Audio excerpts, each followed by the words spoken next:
Not say her name, but she was in room 112, called 911 at 12:03. The duration of the call was 1 minute and 23 seconds. She identified herself and whispered, she's in room 112.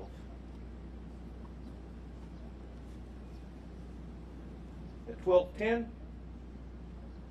she called back in room 12, advised there were multiple dead. 12:13, again she called on the phone. Again at 12:16, she's called back and said there was 8 to 9 students alive. At 12:19, a 911 call was made, and another person in room 111 called. I will not say her name. She hung up when another student told her to hang up. At 12:21, you could hear over the 911 call that 3 shots were fired. At 12:36, 911 call, it lasted for 21 seconds.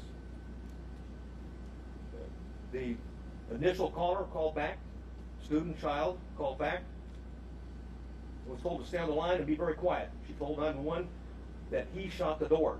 At approximately 12:43 and 12:47, she asked 911 to please send the police now.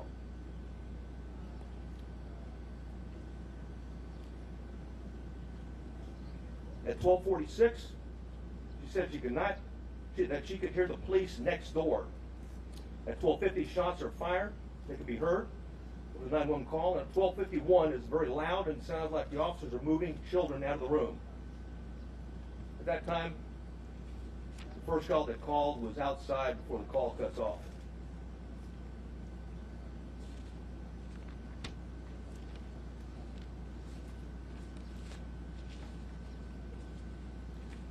Additional information that we have is that there are 58 total magazines at the school related to the crime scene. 11 of those magazines were inside the school.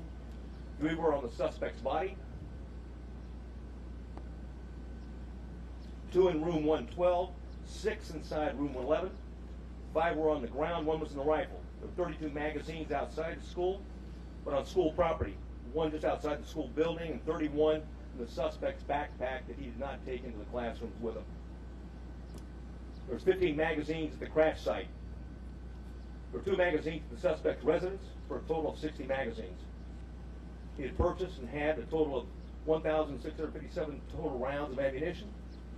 315 of those rounds were inside the school. 142 of those were spent cartridges. 173 were live rounds.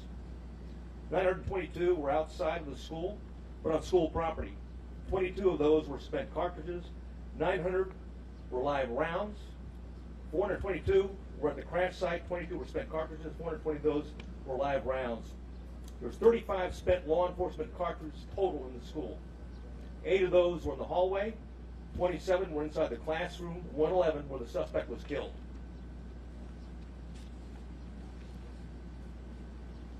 I mentioned that I'm going to go over quickly a digital timeline.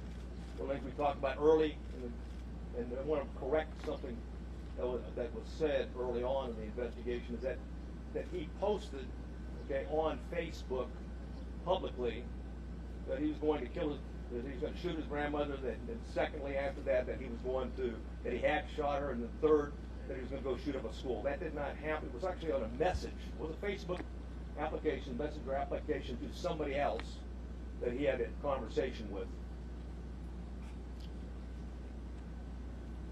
We know that through his digital media footprint, and I'll just do it by date time, that Ramos asked his sister to help him buy a gun. She flatly refused. That was in September of 21. I'll avoid some of these and get to he had Instagram, a 4-group chat. And it was discussed that Ramos being a school shooter. That was on February 28th of 2022. On March 1st of 2022, there was an Instagram he had with 4 people. It was a chat. He discussed him buying a gun. On March 3rd, 2022, there was another 4-person chat. Quotations, word on the street is you are buying a gun. Ramos replied, just bought something. RN.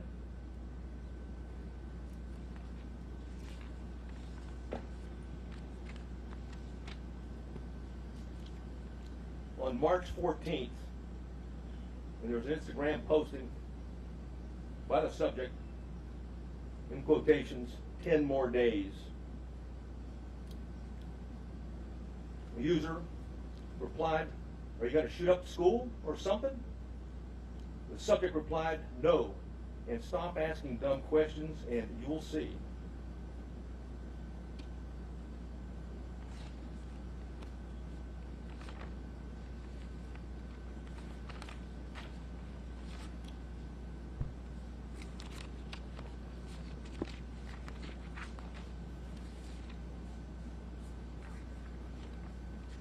I know you have many questions, and I've agreed to